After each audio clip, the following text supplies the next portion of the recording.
কাজ খানিকটা বোধহয় কমিয়ে দেওয়া হয়েছে। একটু কমিয়ে, আমি নাটক একদমই কনসিয়াসলি আমি নাটকটা কমিয়েছি। নাটকটা আসলে দেশের উপর নাটক করেছি আমি, তো আসলে এবং গল্পগুলো আমি বুঝে না বুঝে এত কিছু করে ফেলেছি, আমার মনে হয় ওইটা আমার জন্য থিয়েটার হিসেবে ধরে নিয়েছি আমি কাজগুলো। মানে থিয়েটার করলে যেভাবে শিখতাম, আমি শেখার জন্য একটা ইন্টার্নশিপ ছিল, প্রত্যেকটা কাজেরই তো একটা পড়ালেখা ইন্টার্নশিপের দরকার হয়। ওই টাইমটা আমি আমার পড়ালেখা হিসেবে ধরছি যে আমি মিডিয়া নিয়ে পড়ালেখা করছি, 150টা নাটক আমি আসলে পড়ছি অ্যান্ড ইন্টার্ন করছি, আমি এটা হাতে কলমে শিখছি। নাও আসলে আমি শুরু করতে চাই আমার ক্যারিয়ার ঠিকঠাক মতো, অ্যান্ড ক্যারিয়ারও বলবো না, মানে আমার জার্নি, আমি কিছু আমার লাইফে কয়েকটা আর্ট রেখে যেতে চাই।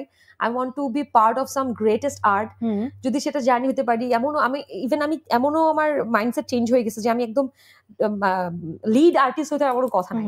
কোনো বড় একটা সিনেমা আমি যদি একটা জার্নির এমন কোনো জায়গায় থাকতে পারি, I am fine, I am good with this. যাতে আমার লাইফের প্রত্যেকটা আর্টিস্টের মনে হয় অনেক থাকে না কাজ, অনেক বড় বড় আর্টিস্টের জীবনে ঘুরে ফিরে কিন্তু 3-4টা কাজই থাকে বলার মতো।